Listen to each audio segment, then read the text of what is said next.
ये कहो कि सोने की खान पीतल के दाम बेचती है। वापस दिला दो, मुंह मांगे पैसे दूंगा। पैसे कागज के फूल हैं दोस्त। जब पूरा खेत ही मिल सकता है तो अनाज से क्यों काम चलाएं? मुझे इस जमीन का 15% चाहिए। मंजूर, मैं सिर्फ ये जमीन दिला दो और देखो हमारे पास पूरी जिंदगी नहीं पड़ी हुई। कविता, कविता। आई जी, ये लीजिए। अरे वो कांति चाचा के यहाँ से जो मैं पेपर्स लाया था वो कहाँ है? अरे आप भूल गए, आपने तो बाहर टीवी के पास रखे थे। वो मेरे बैग में डाल दो, बहुत इंपॉर्टेंट पेपर्स हैं। जल्दी करो, मुझे देर हो रही है। हाँ, अभी डाल दो।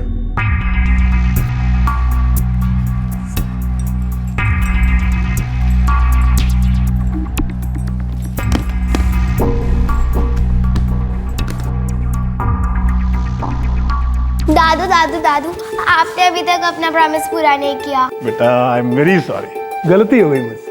लेकिन आज हम अपना प्रॉमिस पक्का पूरा करेंगे और अपनी जिया बिटिया के लिए वीडियो गेम लेकर आऊंगा। अब मैं जाऊं? नहीं दादू। जिया बेटा, दादू को लेट हो रहा है ना, उन्हें जाने दो। अरे अशोक बेटा, तुम फैक्ट्री नहीं गए? नहीं पापा, आज लंच के बाद जाऊंगा। ठीक है बेटा, ठीक है। अच्छा अम्मा, मैं चलता हूँ। सर, मेरे पास मेरी पूरी जिंदगी पड़ी है मेरे पापा का अधूरा सपना पूरा करने के लिए, लेकिन मैं ये सारी जिंदगी इन कोर्ट्स के चक्कर नहीं काटना चाहता बस। देखो राजेश बेटा, तुम्हारे मरहूम पापा को उनके पार्टनर ने धोखा दिया और ये केस मैं इतने सालों से लड़ रहा हूँ, लेकिन बेटा अब मेरी तबीयत ठीक नहीं रहती, इसलिए तुम्हारा ये केस अब मेरा भतीजा सूरज शुक्ला लड़ेगा। आप जो ठीक समझे। वैसे मुझे आपके जजमेंट पर 100% भरोसा है। और मुझे 100% भरोसा है कि मैं और मेरे एसोसिएट दिनेश जैन इस केस को जीत कर रहेंगे। सूरज जी, अगर आप पापा के पार्टनर के साथ आउट ऑफ कोर्ट सेटलमेंट करना चाहें तो मुझे कोई एतराज नहीं। मिस्टर मेरा, जब हम पूरा का पूरा बागान सूद समेत वापस ले सकते हैं तो चंद पेड़ों में खुश क्यों रहना? तो बेटा चले आप? हाँ जी हाँ।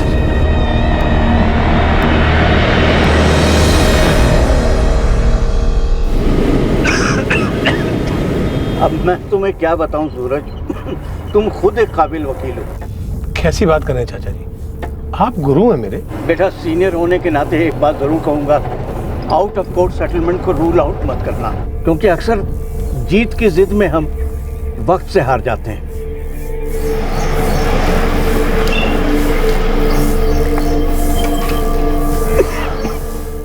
चाचा जी आप घर चले जाइए, दिनेश तुम गाड़ी चला लेना। कोर्ट की हियरिंग के लिए मैं अकेला ही जा रहा हूँ। अरे नहीं बेटा, मैं चलता हूँ ना साथ में। चाचा जी अब आप जिद कर रहे हैं ना, ये केस मुझे ही संभालना है ना। ठीक है दिनेश इधर आओ। दिनेश तुम 3 बजे तक ऑफिस पहुंच जाना और खाना वाना खाकर वो अहमद के केस के पेपर्स तैयार कर लेना, कल सुनवाई है उसकी। Okay sir.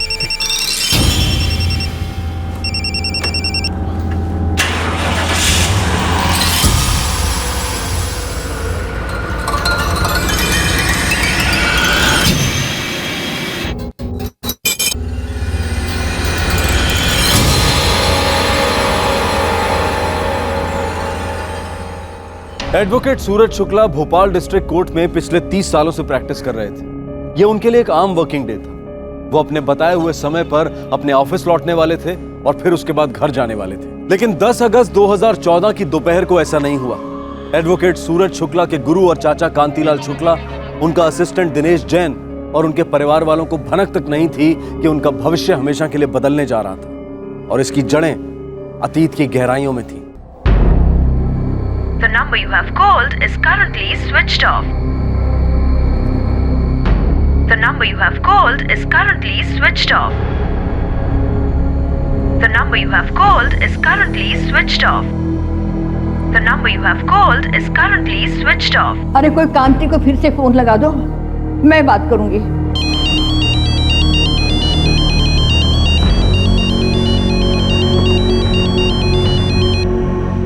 हेलो हेलो कांति, मैं बोल रही हूँ, तुम्हारी शकुंतला भाभी। हाँ भाभी। सूरज की कोई खबर आई क्या? अरे भाभी, मैंने दिनेश और अशोक को कह दिया है कि टेंशन ना लो, केस की छानबीन के सिलसिले में कहीं गया होगा, आ जाएगा। 10 बजने को है, आज तक कभी ऐसा हुआ नहीं। सुनो, जो तुमने नया केस सूरज को दिया है वो कोई गड़बड़ वाला केस तो नहीं है ना? कोई गड़बड़ वाली बात नहीं है, आप डरिए मत, वो आ जाएगा। हाँ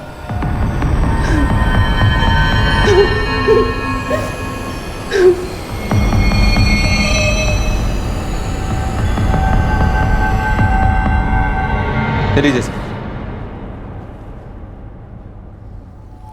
सारे दोस्तों और रिश्तेदारों से बात हुई? हाँ, सभी से हुई है। पापा कहीं नहीं है। मॉर्ग मैं हुआ है सर, सारे अस्पताल भी दिखाया।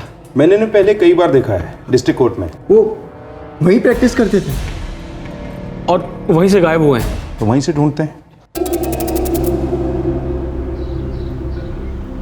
सर, एडवोकेट सूरज शुक्ला का असिस्टेंट दिनेश जैन, वो कह रहा था कि उसने शुक्ला को तकरीबन 1 बजे यहीं गेट नंबर 1 के सामने ड्रॉप किया था। सिन्हा, इस ड्रॉप को इस कैमरे ने जरूर पिकअप किया होगा। कल दोपहर 1 बजे बाद का फुटेज निकलवाओ, इसका और जितने भी कैमरे हैं यहाँ पर। जी सर। भोसले से कहो कि सीसीटीवी फुटेज रेडी रखे और सूरज शुक्ला के कॉल रिकॉर्ड्स निकलवाओ। ऑर्डर जा चुके हैं सर। तब तक हम फैमिली से बात करते हैं।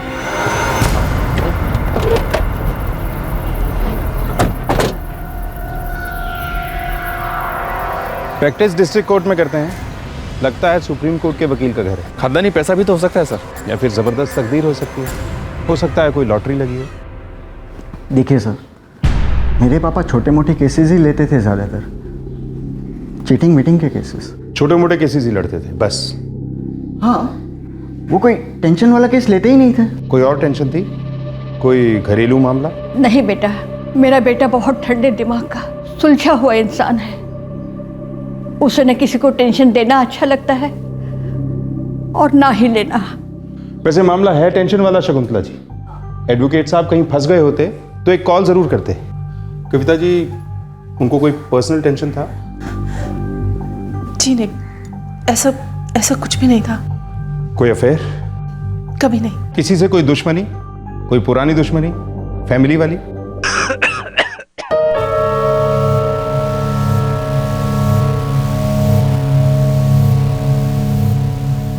नहीं इंस्पेक्टर, मैंने जो केस सूरज को दिया था उसमें कोई खतरा नहीं।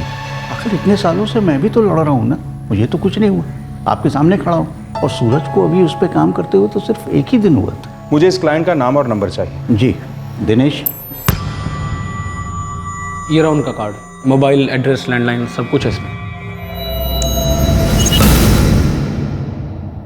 पुलिस ने उस नए केस की पूरी तरह से छानबीन की, लेकिन ना तो उसमें से कुछ अटपटा मिला और ना ही पुलिस को एडवोकेट सूरज शुक्ला की फैमिली से कोई लीड मिली। लेकिन इन्वेस्टिगेटिंग ऑफिसर को यह जरूर अटपटा लग रहा था कि डिस्ट्रिक्ट कोर्ट में छोटे मोटे चीटिंग के केस लड़ने वाला वकील इतना अमीर कैसे है, और अगर अमीर है तो किडनैपिंग का एंगल भी हो सकता है। और सीसीटीवी फुटेज ने इस एंगल को और मजबूत कर दिया। सर, जैसा दिनेश ने बताया, 1 बजे डिस्ट्रिक्ट कोर्ट के गेट नंबर 1 पर कांतिलाल शुक्ला की गाड़ी रुकी। सूरज शुक्ला गाड़ी में सोते रहे। कोर्ट में जाते वक्त उन्हें किसी का फोन आया सर। उनके कॉल रिकॉर्ड्स आने के बाद पता चलेगा कि ये कॉल किसका था। पूरे 1 घंटा वो कोर्ट के अंदर थे। उसके बाद कोर्ट से बाहर निकले और ये देखिए सर, कोर्ट के बाद सूरज शुक्ला घर जाने के बजाय कोर्ट के सामने केसर बार में गए और 10 मिनट बाद बाहर आए, फोन पर बात करते थे। फिर ये 2 लोग सूरज से मिलने आए और तीनों बार के अंदर चले गए। लगभग 7 बजे, पूरे 5 घंटे बाद ये तीनों बार से बाहर निकले सर। टैक्सी को ट्रेस करो और ड्राइवर को लेकर आओ। इन दोनों के क्लोजअप्स ले लो और सारे पुलिस स्टेशन में भिजवा दो। ये दोनों सूरज शुक्ला के पहचान के लोग थे। सर, क्या इन दोनों ने सूरज शुक्ला का किडनैप किया या वो अपनी मर्जी से इनके साथ गए होंगे? अगर ये किडनैपिंग का केस होता तो फिरौती के लिए कॉल आया होता।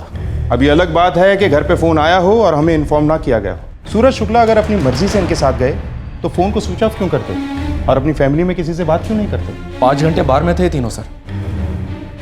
हो सकता है अक्सर बैठते हो।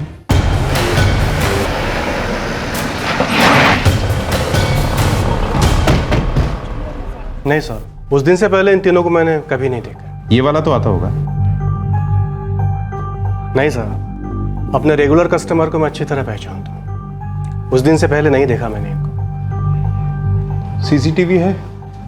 नहीं, सीसीटीवी तो नहीं है। 5 घंटे तक यहाँ बैठे जी? काफी पी होगी। हाँ साहब, तीनों ने बहुत पी थी और वो हंस हंस के और मजे लेके बातें कर रहे थे। एक बात थी साहब, मतलब मैं अजीब तो नहीं कहूँगा लेकिन मुझे खटकी जरूर थी। क्या? साहब, उन्होंने स्नैक्स वैक्स नहीं मंगाया था, बल्कि होता यह है कि 4-5 घंटे बैठ के मजबूत पीने वाला खाने के लिए बहुत सारे आइटम मांगता है, लेकिन इन तीनों ने ऐसा कुछ नहीं किया, बस पीते रहे।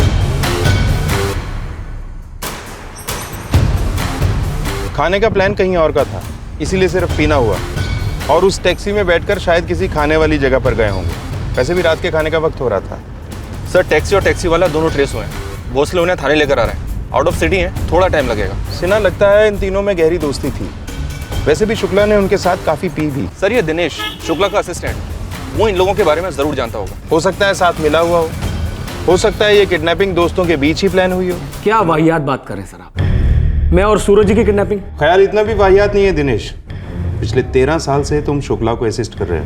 मेरे बड़े भाई हैं वो, पिता समान। अमीर बाप का गरीब लड़का, छोटे मोटे चीटिंग के केस सॉल्व करके तुम्हारे पिता समान बॉस ने काफी कुछ बना लिया है। और जहां तक हमारी जानकारी है, तुम अब तक किराए के एक कमरे में रहते हो, कमा रहे हो।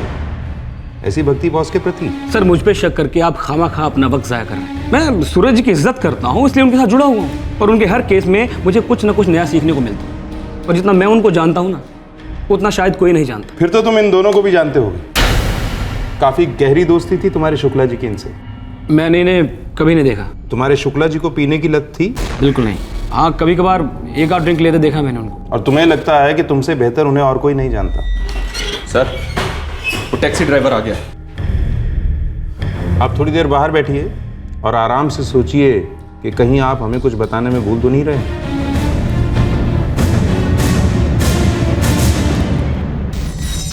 नाम? मुनीर अब्दुल शेख साहब। टैक्सी कब से चला रहे हो? कई साल हो गए साहब।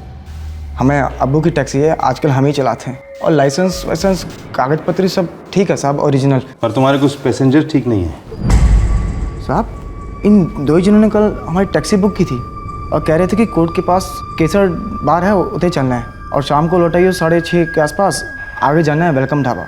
टैक्सी वेटिंग पे थी 5 घंटे? नहीं साहब, मैं वापस गया धंधे पे और शाम को 7:15 बजे लौटा होते। और ये दोनों साहब इन साहब को लेके वापस लौटे और मैं इनको वेलकम ढाबा छोड़ कर आया। कहाँ ये वेलकम ढाबा? इस सिटी के बाहर है, हमारे घर भी होते नज़दीक है, इसलिए हम वापस लौटा है। कुछ बात हो रही थी इन तीनों के बीच में? आते वक्त इन दो जनों में कोई बात नहीं हुई थी और जाते वक्त ये तीनों पिए हुए थे, हमने ध्यान नहीं दिया साहब। शुक्ला साहब, घर पे कौन कौन है? घर पे मेरी बीवी है, मेरी माँ है, बेटा है, बहू है, एक पोती है और मैं हूँ। बेटा क्या करता है आपका? बेटे को मैंने सेट कर दिया है, उसकी एक छोटी सी फैक्ट्री लगवा दी है। मतलब इतनी छोटी भी नहीं है, ठीक ठाक कमा लेता है वो। जिंदगी में बस एक अच्छा काम कर दो, बाकी पूरी जिंदगी आराम।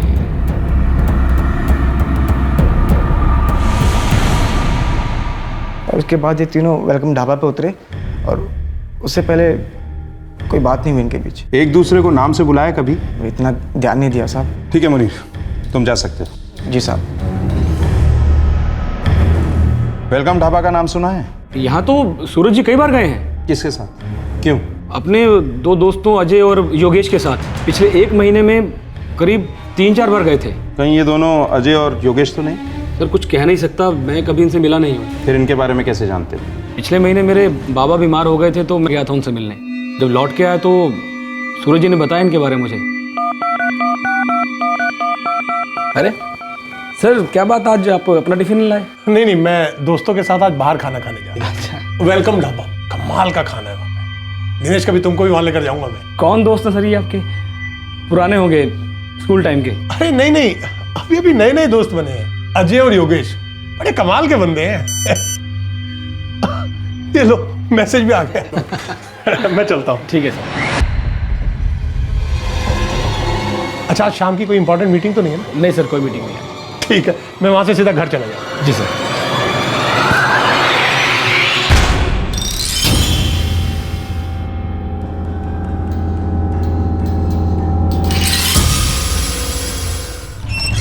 सर सूरज शुक्ला के कॉल रिकॉर्ड्स आ गए हैं।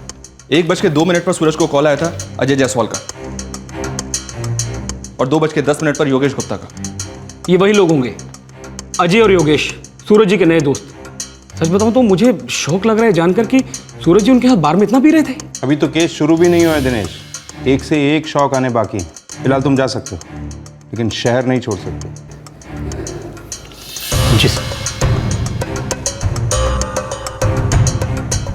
समझ में नहीं आ रहा सर, 1 महीने की इतनी गहरी दोस्ती, सालों से असिस्टेंट रहे दिनेश को पता ही नहीं है। फोटोग्राफ्स फैमिली को दिखाओ, नाम भी बताओ, चाचा कांतीलाल शुक्ला को भी।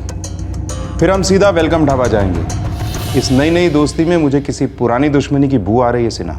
इंसान को सबसे ज्यादा धक्का तब लगता है जब किसी अपने बहुत ही करीबी की परछाई में परायापन झलकता है, किसी राज का साया नजर आता है। एडवोकेट सूरज शुक्ला की फैमिली और उसके चाचा कांतीलाल शुक्ला ने अजय जायसवाल और योगेश गुप्ता का नाम तक नहीं सुना था। सूरज की फैमिली, चाचा कांतीलाल, असिस्टेंट दिनेश सभी बौखला गए थे कि कहीं सूरज कोई बात उनसे छुपा तो नहीं रहे थे, कोई ऐसी बात जो सिर्फ ये 2 नए दोस्त जानते थे और कोई नहीं, या फिर कोई और भी था।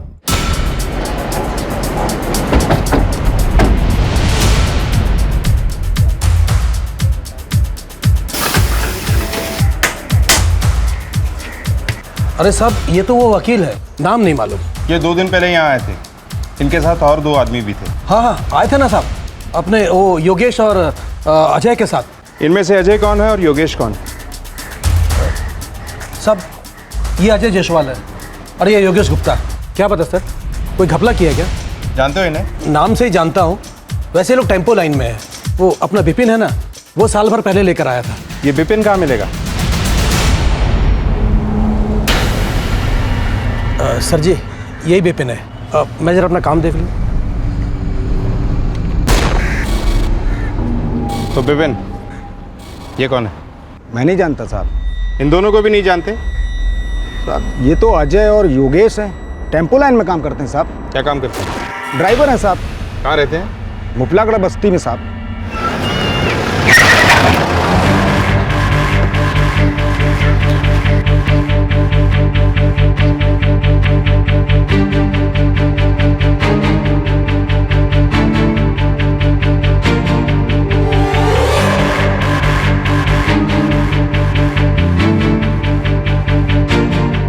सर, ये 16 बता देगा, अजय जायसवाल का। ये जायसवाल परिवार कहाँ है? साहब, 2 दिन पहले ही वो सब लोग अपना बैग वैग लेके कहीं चले गए और किसी को कुछ बताया भी नहीं।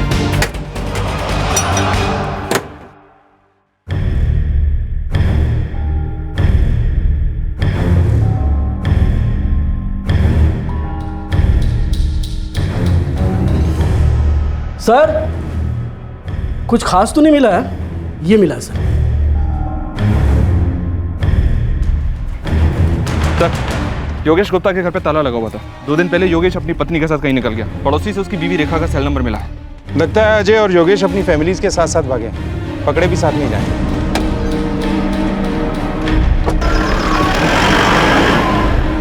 अमित जायसवाल, योगेश गुप्ता और योगेश की पत्नी रेखा, तीनों के कॉल रिकॉर्ड से करवाओ और तीनों के इंस्ट्रूमेंट को ट्रैकिंग पे डलवा दो Sinha. Yes sir.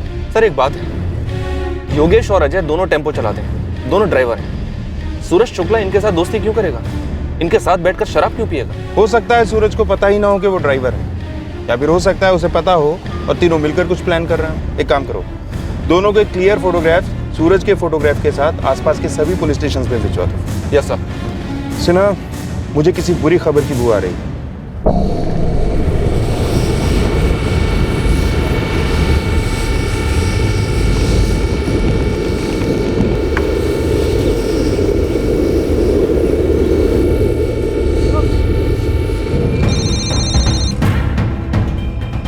मुकरबाग police station.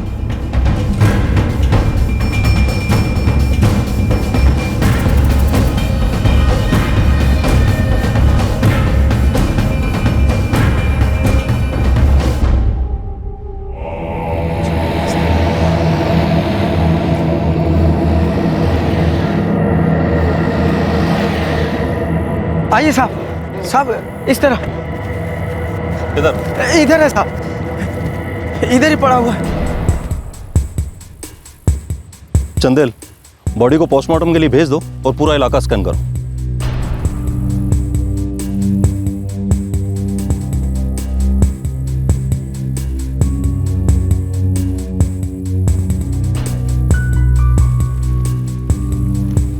Dayanand, ये बॉडी के पास जमीन पे क्या पड़ा है?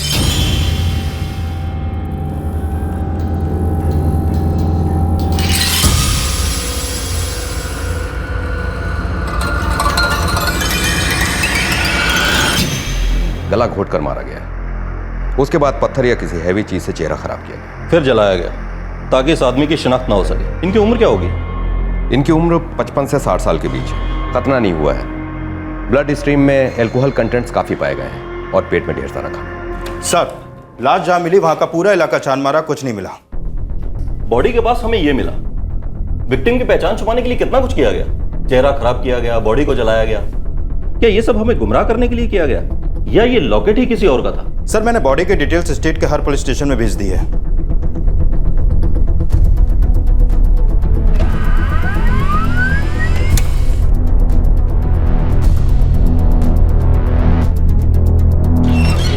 सर, मुकरबाग पुलिस स्टेशन को एक जली हुई लाश मिली है। डिटेल्स काफी मैच कर रहे हैं सूरज शुक्ला से। सूरज शुक्ला की फैमिली को इन्फॉर्म करो शिनाख्त करवाने के लिए।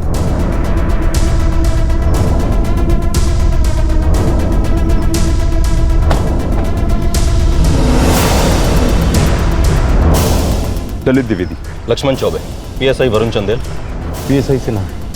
फैमिली ऑन द वे है, बस साथ ही हो। आगे।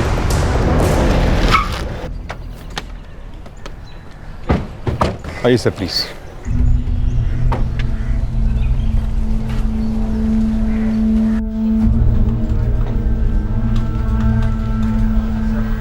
देखिए, बॉडी बहुत बुरी हालत में है। आप लोगों में से जो नहीं देख पाएगा वो प्लीज यहां बैठ जाइए।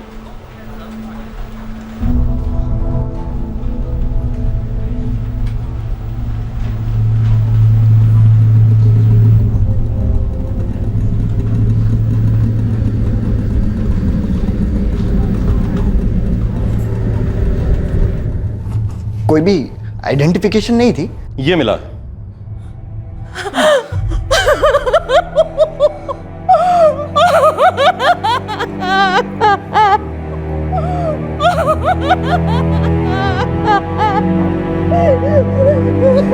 एक खुशहाल परिवार के कर्ता की भयानक रूप से हत्या हुई थी। पहले शक किडनैपिंग का था, लेकिन इस हत्या से यह बात साबित हो गई थी कि इस केस में कोई गहरा षड्यंत्र शामिल है और फरार सस्पेक्ट्स अजय जायसवाल और Yogesh Gupta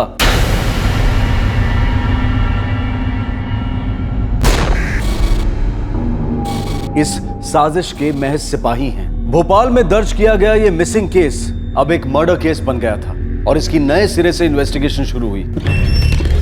sir, मुकरबाग police station से इस केस की फाइल आ चुकी है। पोस्टमार्टम रिपोर्ट भी इसी में है। अजय जायसवाल और योगेश गुप्ता के सेलफोन्स अभी भी स्विच ऑफ आ रहे हैं सर। ये रहे उनके कॉल रिकॉर्ड्स।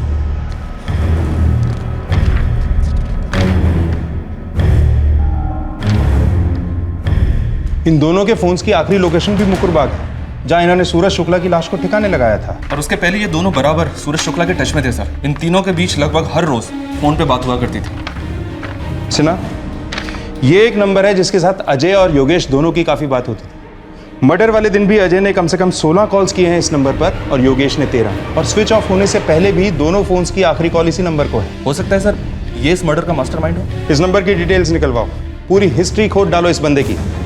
हो सकता है इस केस का रिमोट कंट्रोल इसी बंदे के पास था।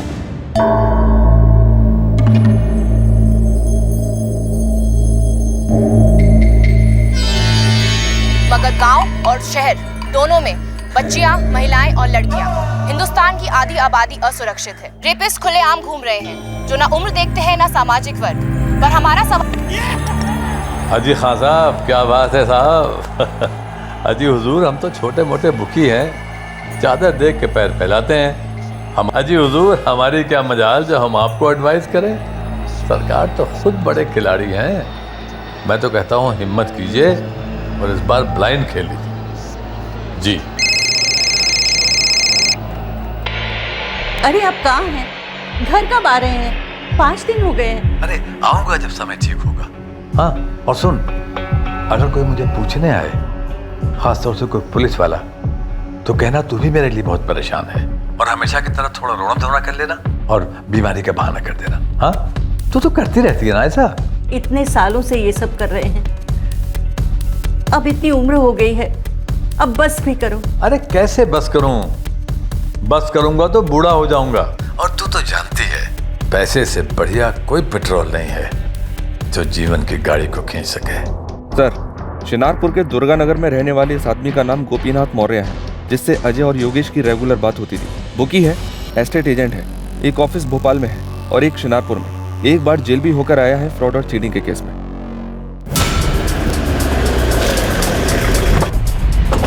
सर, गोपीनाथ मौर्य का सेलफोन अभी भी स्विच ऑफ आ रहा है। उसके दोनों ऑफिस पर ताला लगा है। बगल वाले ऑफिस के लोगों से बात किया है, कह रहे कि 5 दिनों से ऑफिस बंद है। 10 अगस्त को तो सूरज शुक्ला की हत्या हुई थी और उसे चीटिंग के केसेस में महारत हासिल है। सर, कहीं ऐसा तो नहीं कि गोपीनाथ मौर्य को सूरज शुक्ला ने जेल भिजवा दिया हो सकता है।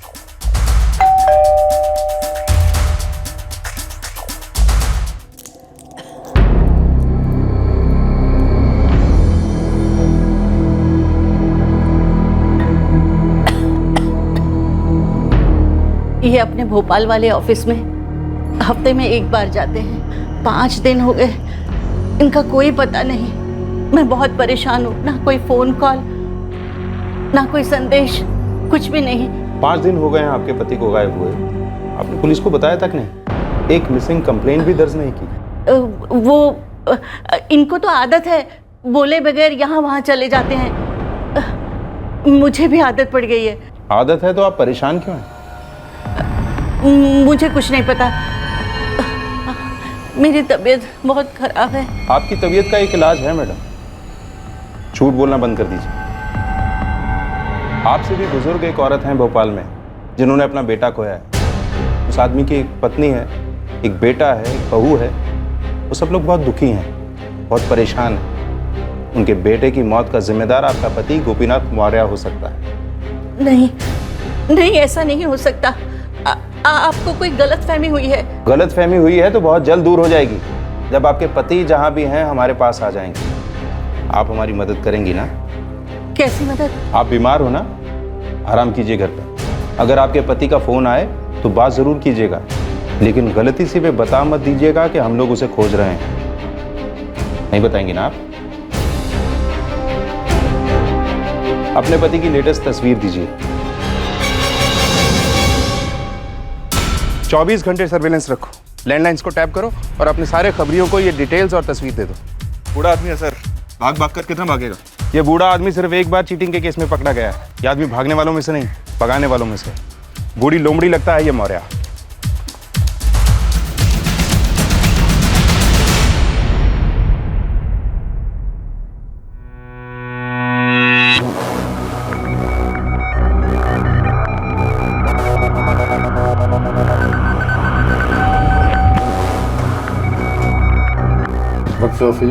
हाँ सेम। किस कमरे में हो? आपके बाजू में। ओह, मैं तो 203 में हूँ। 204। ओह,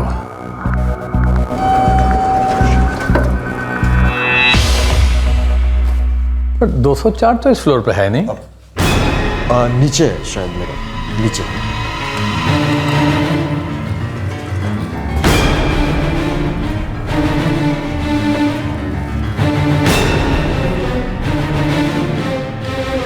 हाँ sir, hotel gold spark 203।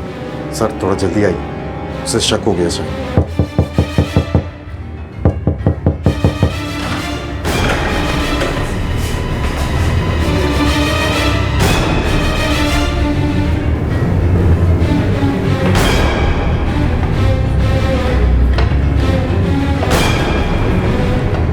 Maurya ji, आपने इनको कहीं देखा है?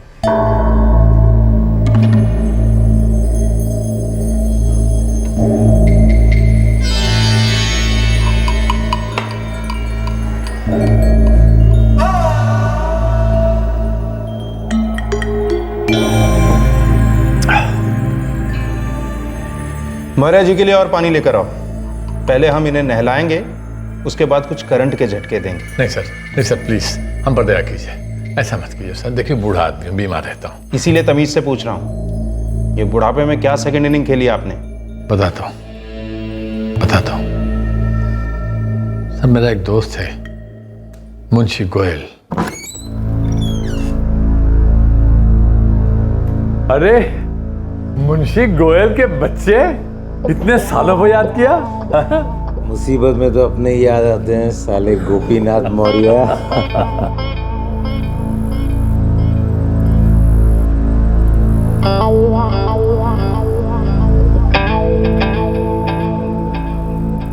1985 तक ये सारी जमीन मेरी थी। फिर क्या हुआ? फिर क्या, बेच दी। किसको, कितने में? भोपाल का एक वकील है सूरज शुक्ला, 5 लाख में बेची। ये क्यों नहीं कहते कि मुफ्त में दे दी? क्या करता, मजबूरी थी। अभी कुछ दिन पहले मैं कोर्ट गया था अपने किसी दूसरे मामले से।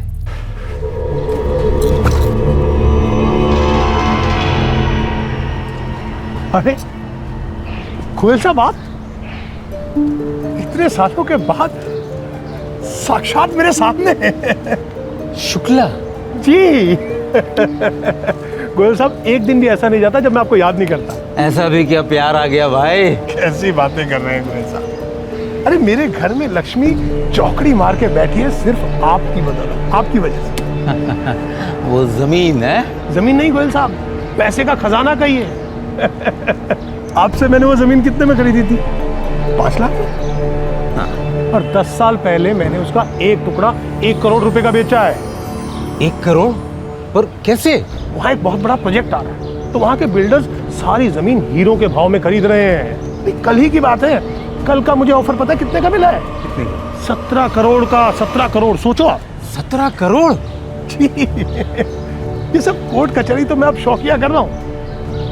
मेरे पास आज जो कुछ भी है गोयल साहब, सब आपकी मेहरबानी।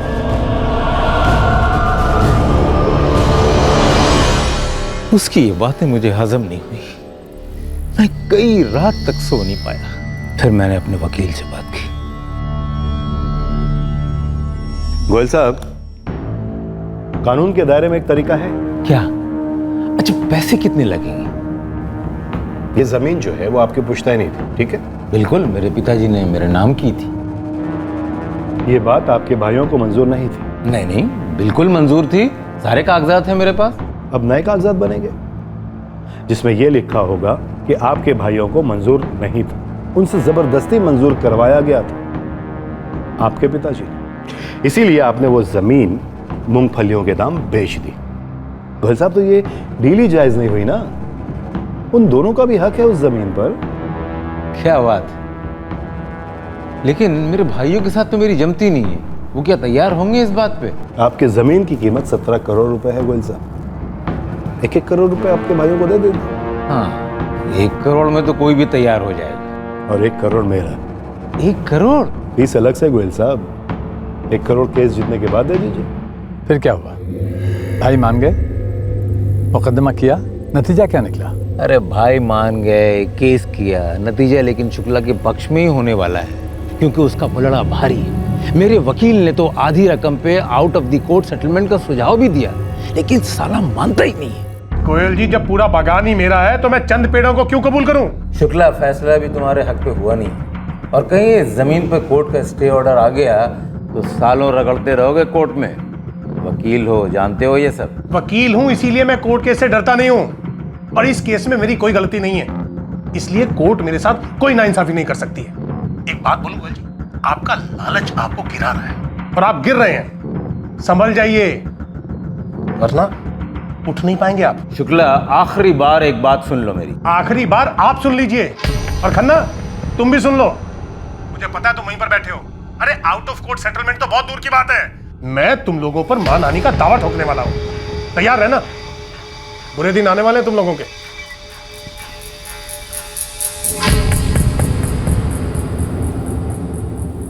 उफ, तुमने तो सोने की खान पीतल के दाम बेच दी। मेरे वकील ने तो हाथ खड़े कर दिए। जमीन तो मिलने से रही, ऊपर से मानहानि का केस लड़ना पड़ेगा मुझे इस उम्र में। गोयल, मुझसे क्या चाहते हो?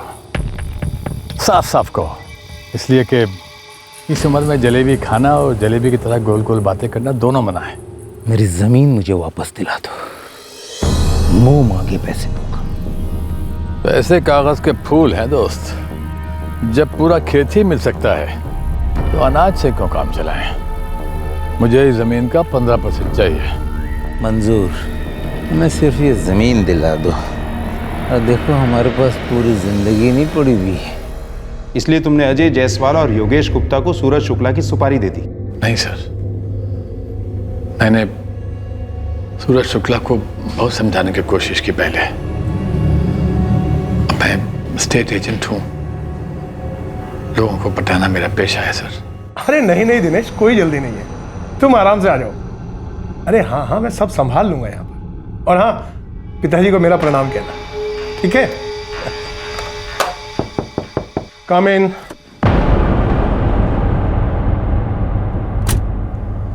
ये आपके लिए। कौन है आप? अब आप मेरा फोन तो उठाते नहीं हैं, सोचा कि अपना फूल का चेहरा आपके सामने ले जाऊंगा तो शायद आप पिघल जाएं।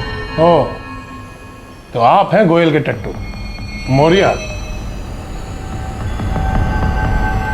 गोपीनाथ मौर्य। मैंने आपको बैठने के लिए नहीं कहा है, बुजुर्ग हो इसलिए धक्के मारकर नहीं निकालूंगा। वकील साहब, ये जिंदगी बड़ी कमीनी चीज है, हम जैसे कमीनों को बुजुर्ग बना देती है और आपके जैसे भले लोगों को फरिश्ता बना सकती है बेवक्त।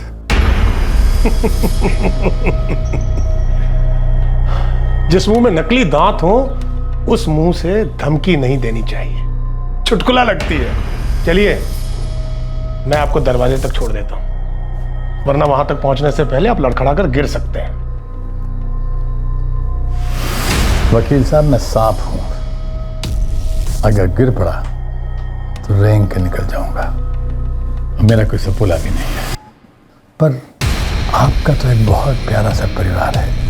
ऐसे भरे पूरे परिवार के साथ तो कभी भी कुछ भी हो सकता है। निकल यहां से, निकल।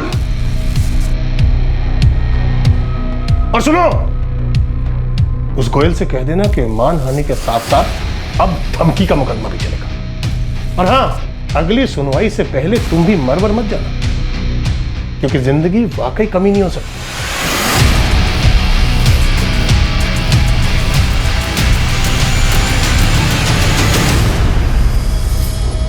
सर, जब घी अकड़ जाए तो उंगली टेढ़ी करनी पड़ती है। अजय और योगेश को कैसे जानते हो? सर, मैंने जिंदगी के हर दिन से थोड़े थोड़े रंग चुराए हैं। जब जेल हुई तो वहां के अंधेरे में अजय और योगेश जैसे रंगीन नौजवान मिले, शराब और शबाब के शौकीन, और जबान इतनी मीठी कि मौत को भी शुगर की बीमारी हो जाए। कैसी बातें कर रहे हैं गुरुदेव आप? अरे आप तो हमें जहर पीने को देंगे ना, उससे भी विलायती पेक समझ के गटक जाएंगे। पहले काम तो सुन लो। आप जो भी कहेंगे हम सब करेंगे गुरुदेव। अरे जेल में आपसे इतनी अच्छी अच्छी बातें सीखने का मौका मिला है, क्यों अजय? हाँ, अब इतना बड़ा ज्ञान पाने का मौका हमें कहाँ नसीब होगा। एक आदमी को थोड़ा ज्ञान देना है और उससे थोड़ा ज्ञान लेना है। अरे तो गुरुदेव, हो गया समझो, आपने कहा और हो गया। क्यों योगेश? हाँ हाँ, हो गया। वकील है सूरज शुक्ला, बड़ा तेज है। सालों पहले उसने एक जमीन खरीदी थी एक दोस्त से। दोस्त को जमीन वापस चाहिए, मामला कोर्ट में है। बस आप दोनों को इससे दोस्ती करनी है और उसे केस वापस लेकर आउट ऑफ कोर्ट सेटलमेंट करवाना है।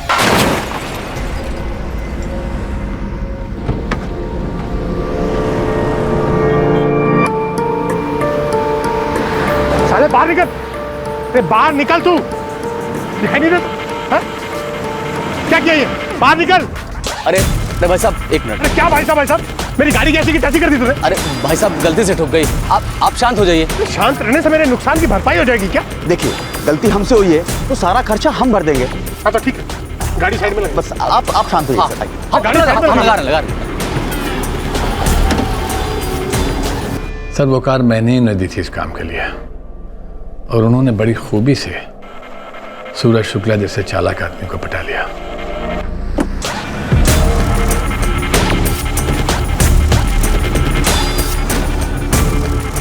लगभग 5,000 रुपए का खर्चा आ जाएगा और 3 घंटे का टाइम चाहिए। ठीक है, तुम एक काम करो, ये पैसे पकड़ो, ठीक है? कम पड़े तो और लेना, लेकिन साहब की गाड़ी एकदम टकाटक करना जैसे पहले थी। आप चिंता ना कीजिए। ए राजू, जल्दी आ।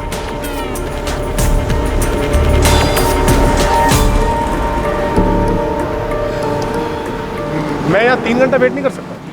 सर आप एक बगल में बहुत अच्छा ढाबा है, वेलकम ढाबा।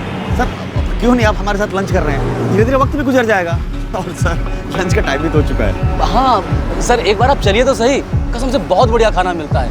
अरे स्वाद ऐसा सर कि भूल नहीं पाएंगे आप।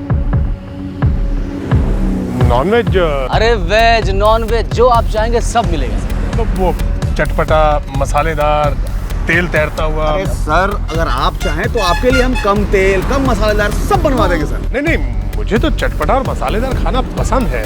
लो अरे सर फिर तो ये समझ लीजिए कि किस्मत ने हमें टकराया है। आइए चलते हैं सर। अरे सर बता दो ना, इतना अच्छा खाना मिलता है सर वहाँ पर।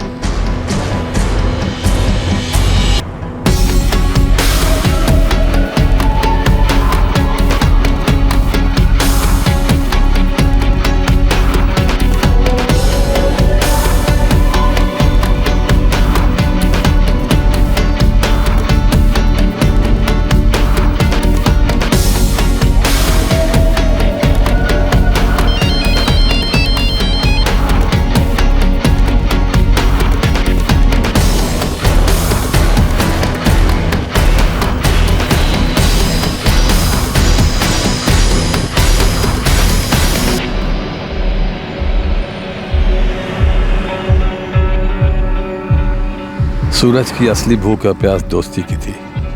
अजय और योगेश उसे बड़े प्यार से करीब लाए, दोस्ती जताई और देखते ही देखते बंदा दिल खोल कर बातें करने लगा। 1 महीने में दोस्ती की दही पूरी तरह जम गई।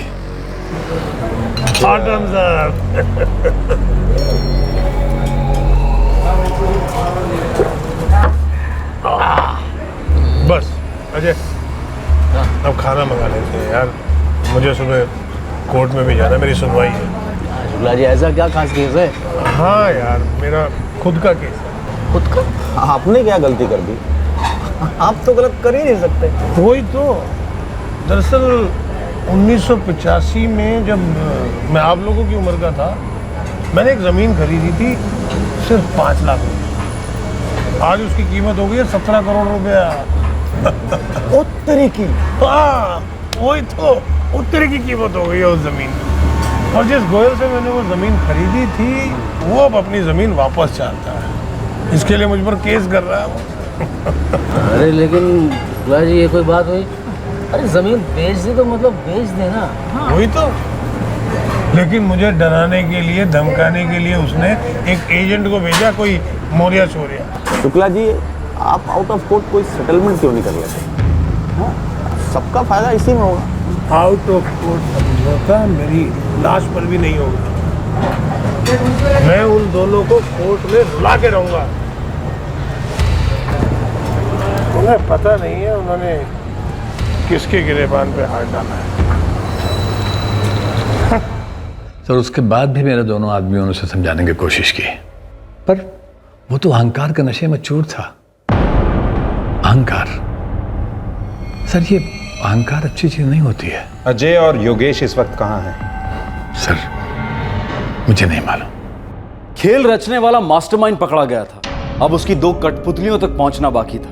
एमपी पुलिस ने अजय जायसवाल और योगेश गुप्ता का पीछा किया और आखिरकार दोनों पुलिस के शिकंजे में आ गए। एडवोकेट सूरज शुक्ला मर्डर केस अपने आखिरी पड़ाव पर आ पहुंचा।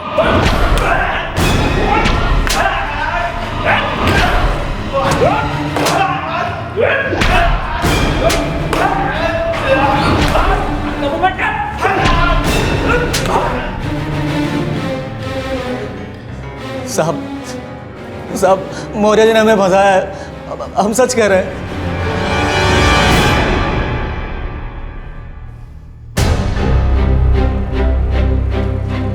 एक आदमी के कत्ल को तुम लोग कुछ नहीं समझते? अगर हम लोग भी ऐसे ही समझे तो तुम लोगों का एनकाउंटर कर दें और बार बार एक ही बात दोहराएं कि हमने कुछ नहीं किया। फर्क बस इतना होगा कि हम लाश को नहीं जलाएंगे, तुम्हें जिंदा जला देंगे। बोलो, आजमाना चाहोगे हमें? अजय, योगेश, तुम लोगों के पास सच बोलने के अलावा और कोई चारा नहीं है। सीसीटीवी फुटेज है तुम लोगों का। सर हमने वही किया सर जो मौर्य साहब ने कहा सर। हाँ साहब। देखो भाई, हमने पूरी ईमानदारी और दोस्ती खाते से सामने वाले को समझाने की पूरी कोशिश की। हाँ गुरुदेव, समझाने की कोशिश तो की, लेकिन जब सामने वाला मानने को तैयार नहीं तो क्या किया जाए? अब कहता है कि लास्ट पे भी समझौता नहीं हो पाएगा। शायद हो पाएगा समझौता लाश पर। देखो, अगर सूरज मर जाता है तो उसके परिवार वाले डर से पिघल जाएंगे और उसके बाद आउट ऑफ कोर्ट सेटलमेंट करने के लिए राजी हो जाएंगे। लेकिन गुरुदेव, सूरज ऐसे कैसे मर सकता है? तुम दोनों मिलकर उसे मार दो, खत्म कर दो। अरे गुरुदेव, गले में हाथ डाल के बात निकलवाना एक चीज़ है और गला दबा के खामोश करना कुछ और है। ये मर्डर कहीं महंगा ना पड़ जाए। तुम दोनों को 2-2 लाख रुपए मिलेंगे और आउट ऑफ कोर्ट सेटलमेंट के बाद 2-2 लाख और मिलेंगे।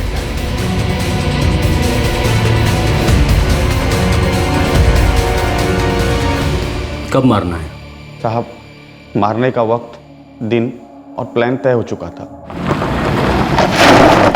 सर, मौर्या जी ने बोला था कि उनकी दी हुई गाड़ी ज़्यादा दिखनी नहीं चाहिए, इसलिए ढाबे से हम लोगों ने टैक्सी ली। डिस्ट्रिक्ट कोर्ट चलोगे? हाँ साहब, शाम को यही वापस आना है। 7 बजे के आसपास निकलेंगे वहाँ से। इसके बीच में मैं दूसरा भाड़ा उठा सकता हूँ ना साहब? अरे तू उठा ले बिठा ले, हमें क्या है, बस शाम को 7 बजे हमें वापस पहुंचा देना यहाँ, ठीक है? ठीक है साहब, चलो।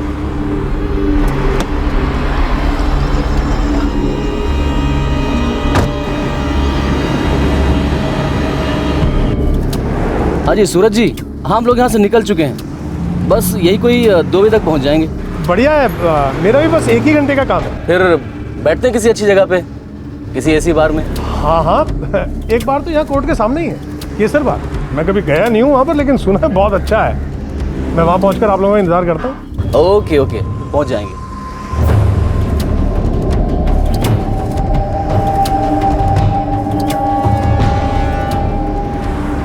अरे कहाँ पहुँचे आप लोग? अरे सर, बस 2 कदम की दूरी पे हैं, आ गए बस।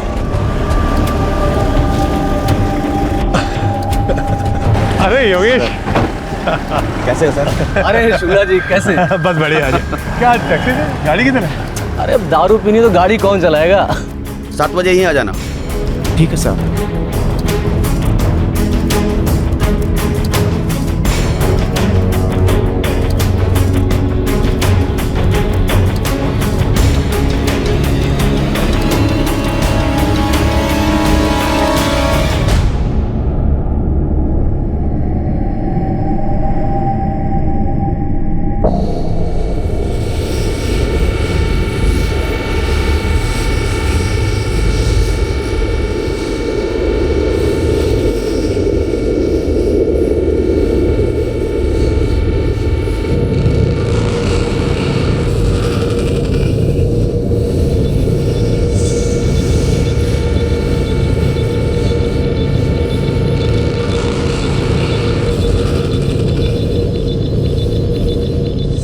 साहब, हमारा इरादा सूरज को ज़्यादा से ज़्यादा पिला के उसका फ़ोन अपने कब्ज़े में करने का था और हम उसमें कामयाब भी हुए। और साहब, 7 बजे टैक्सी भी आ गई।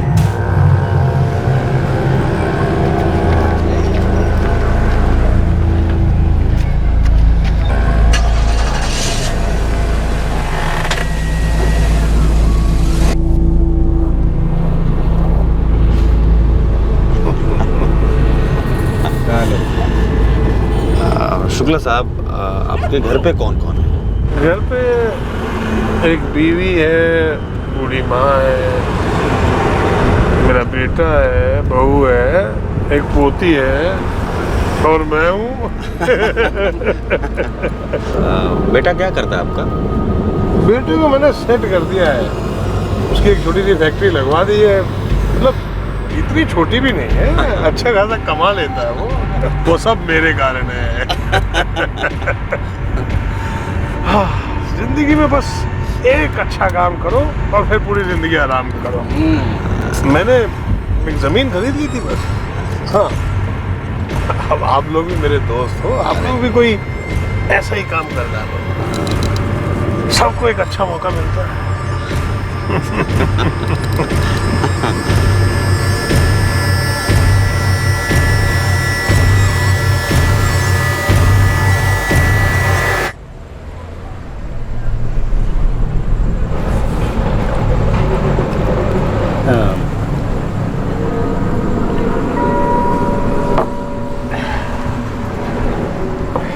आज हम ऐसे क्यों पी रहे हैं जैसे जिंदगी का आखिरी दिन? हाँ? अरे वकील साहब, अब जिंदगी का क्या भरोसा, जब तक है मजे करो। वो तो है। दरअसल मैंने अपनी जिंदगी हमेशा दूसरों के लिए जी, घर बार, माँ बाप, बीवी बच्चे, इन सब के लिए। अपने लिए कभी टाइम ही नहीं मिला। दरअसल कभी अच्छे दोस्त नहीं मिले। अब तुम लोग मिले हो यार, तो चलो जिंदगी एंजॉय करते हैं।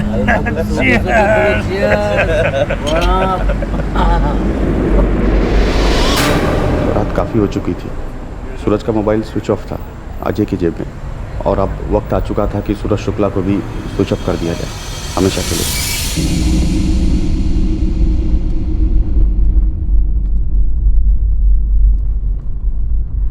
अजय, योगेश, मेरा फोन किधर है यार? मुझे घर पे फोन करना है भाई।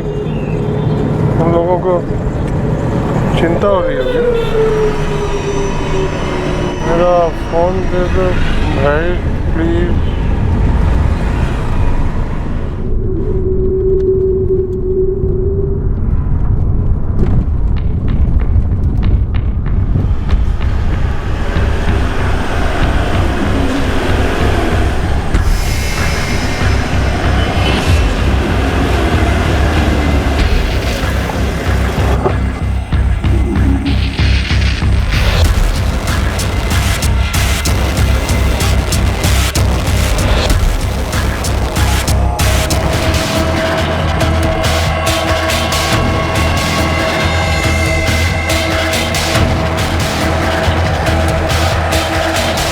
पेट्रोल तुम लोगों ने पहले से खरीद रखा था?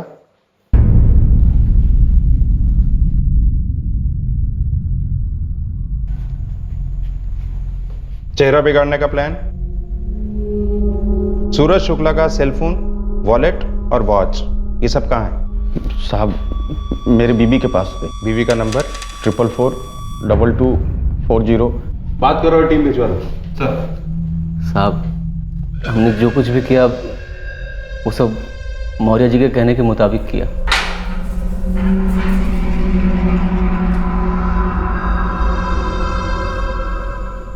इस कांड में जमीन के मालिक गोयल, उसका क्या हाथ था?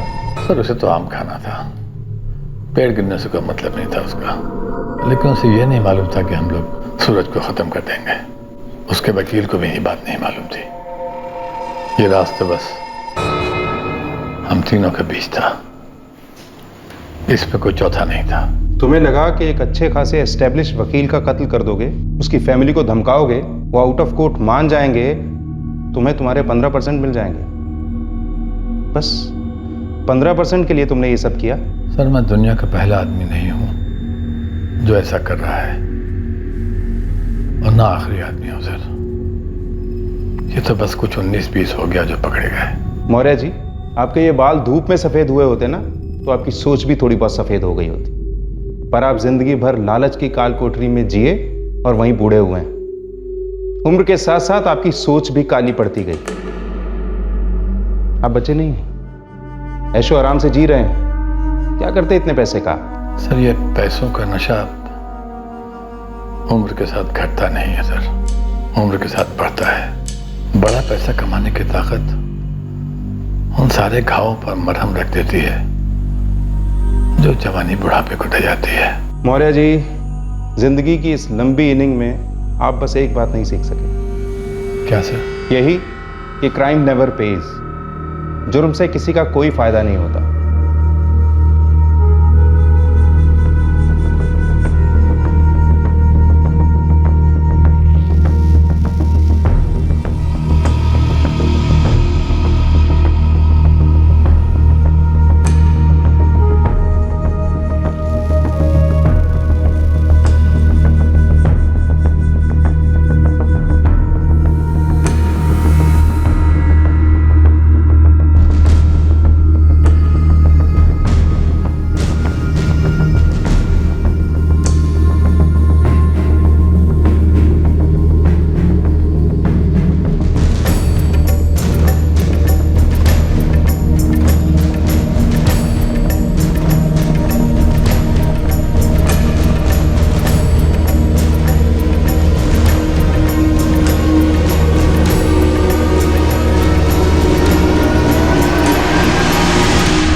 पुलिस ने गोपीनाथ मौर्य, अजय जायसवाल और योगेश गुप्ता पर मर्डर, किडनैपिंग और क्रिमिनल कॉन्स्पिरेसी के चार्जेस लगाए हैं। उन्हें आईपीसी की धारा 302, 365 और 120B के तहत गिरफ्तार किया गया है और तीनों इस वक्त जुडिशियल कस्टडी में हैं। पुलिस को अपनी इन्वेस्टिगेशन में मुंशी गोयल के खिलाफ कोई सबूत नहीं मिला, जिसने गोपीनाथ मौर्य से यह कहा था कि वो सूरज शुक्ला को मनाए ताकि जमीन के लिए आउट ऑफ कोर्ट सेटलमेंट किया जा सके। लेकिन क्या मुंशी गोयल बेकसूर है, निर्दोष है?